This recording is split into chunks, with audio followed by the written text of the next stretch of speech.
नमस्कार, India news में आपका स्वागत है। ग्राम सभा दबनी में वीरेंद्र कुमार सिंह इंजीनियर साहब के घर 9 दिवसीय कार्यक्रम संपन्न हुआ।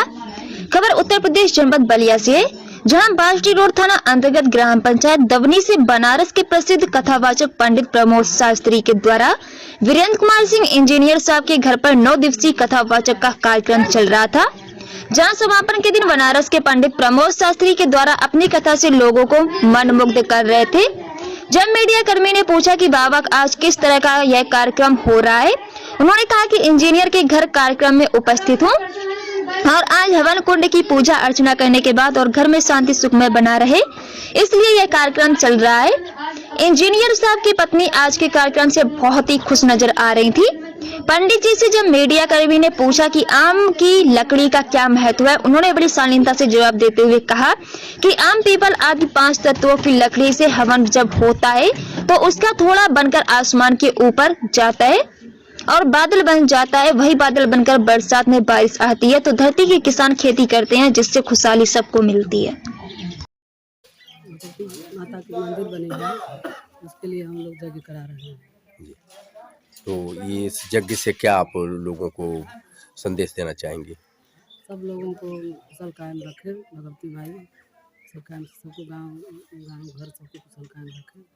आज यज्ञ हो रहा है, आज समापन भी है, आपको कैसे लग रहा है?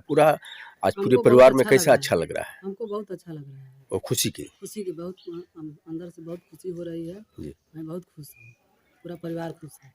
तो मैं तो चाहूँगा कि आप इसी तरह से जो है आपको ईश्वर कायम रखें और इसी तरह से यज्ञ कराते रहें। हाँ। और आपकी खुशियाँ मिलती रहे। हाँ। ये है विचार में। हाँ।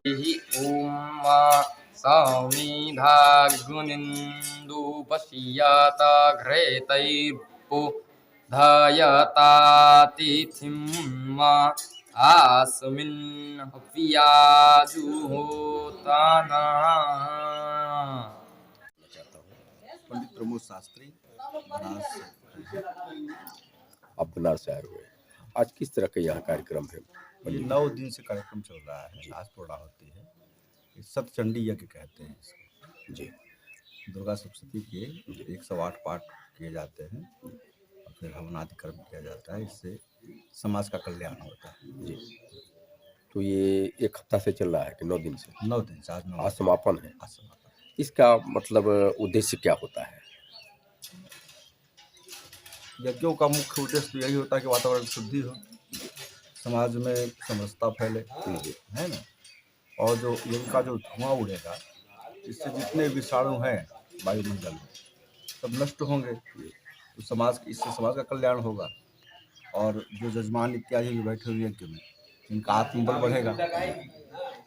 सामाजिक रूप से, दैहिक रूप से, दैविक रूप से, भौतिक रूप से, तीनों प्रकार से समाज का कल्याण करने के लिए यज्ञ किया जाता है। इसका भी उद्देश्य वही। अच्छा, एक चीज़ है, आज बनारस से चल के आप बलिया की धरती पे आए हुए हैं, आज किसके यहाँ यह कार्यक्रम चल रहा है? ये कार्यक्रम वीरेंद्र सिंह जी हैं दौनी में, दौनी के। हाँ, तो इन्हीं के यहाँ चल रहा है। जी। तो आज इससे लोगों के बारे में थोड़ा और क्या देना चाहेंगे इस यज्ञ के बारे में? देखिए, यज्ञ कर्म समुद्भव, यज्ञ जो है कर्म का ही मुख्य रूप है। वेद हमारा कहता है कि यज्ञ कर्म से उत्पन्न होता है ना। और यज्ञ करने से यज्ञात भवति पर्जन्य, पर्जन्याद अन्न संभव, अन्नाद भवन्ति भूतानि, यज्ञ कर्म समुद्भव। यज्ञ से बादल बनते हैं, धुआं उड़ता है, इससे बादल बनते हैं। यज्ञात भवति पर्जन्य, पर्जन्याद अन्न संभव। और बादलों जब बरसते हैं बादल, तो फिर अन्न की उत्पत्ति होती है। अन्नाद भवन्ति भूतानि, और जब अन्न की उत्पत्ति होती है, अन्न से जीव मात्र का पोषण होता है ना। संसार के जितने जीव सबका पोषण होता है, इसलिए यज्ञ कर्म समुद्भव। यज्ञ संसार का सबसे पवित्र कर्म है। संसार के सबके लिए हित करने के बाद यज्ञ की जो मूल मानसिकता है ना, ये है कि पहले सबका हित हो, उसके बाद हमारा हित हो। ऐसी भावना लेकर यदि समाज चलेगा तो निश्चित रूप से पूरे समाज का कल्याण होगा। थैंक यू पंडित जी, आपने जो थोड़े से समय में पूरी दुनिया की चीज़ और पूरी इंसानियत की चीज़ आपने जो बताई है, इसके लिए बहुत बहुत धन्यवाद जी। पंडित जी, एक चीज़ मैंने आज हवन के करीब आम की लकड़ी दिखाई दे रही है। ये हवन की में लकड़ी आम के महत्व के बारे में, मैं इस लकड़ी के बारे में मैं आपसे जानना चाहता हूँ। देखिए, हमारे यहाँ तो वनस्पतियाँ बहुत है ना, बहुत प्रकार के वृक्ष हैं, लेकिन पंच वृक्ष बहुत विशेष माने जाते पंच हैं। आम, पीपल, पाकर, गूलर और बरगद, ये 5 जो वृक्ष है ना, इनको परम पवित्र माना क्यों जाता है, प्रश्न ये जी है ना। जैसे ये लकड़ी जब जलती है आम की, अन्य लकड़ियाँ जब जलती हैं ना, तो कार्बन डाइऑक्साइड बहुत उत्पन्न करती है, अन्य लकड़ियाँ। हाँ, लेकिन ये जब जलती है जी तो इसमें 80% ऑक्सीजन निकलता है, 20% मात्र निकलता है कार्बन डाइऑक्साइड। और पीपल जो है वो 70% ऑक्सीजन, 30%, ये 10% कम होता जा रहा है। क्योंकि यज्ञ हम पहले बताया ना कि यज्ञ का मतलब ये है कि वायुमंडल शुद्ध हो। तो अगर हम लकड़ी जलाएंगे, कार्बन डाइऑक्साइड ही बहुत निकलेगी, तो वातावरण शुद्ध कहाँ होगा, और अशुद्ध ही होगा। तो इसको जलाने से ऑक्सीजन की मात्रा ज़्यादा निकलती है। घी पड़ता है तो फिर 4 गुना ज़्यादा हो जाता है। मतलब ये है कि आम की लकड़ी जला करके और उस पर घी, तिल, घी और तिल, हाँ, गुड़ इत्यादि जो हमारी सामग्रियाँ हैं जी, वो डालने से एनर्जी और ऑक्सीजन बहुत ज़्यादा मात्रा में उत्पन्न होती है। 1 टन ऑक्सीजन उत्पन्न होता है। अच्छा, अगर 10 किलो लकड़ी पे, आम की लकड़ी पे आधा किलो घी डाल दिया जाए गाय, 1 टन ऑक्सीजन उत्पन्न होता है। इसलिए क्योंकि अब ऑक्सीजन का प्राणवायु है, तो प्राणवायु के संरक्षण के लिए हम ये कर रहे हैं ताकि लोगों का जो है कल्याण हो, स्वस्थ रहें लोग।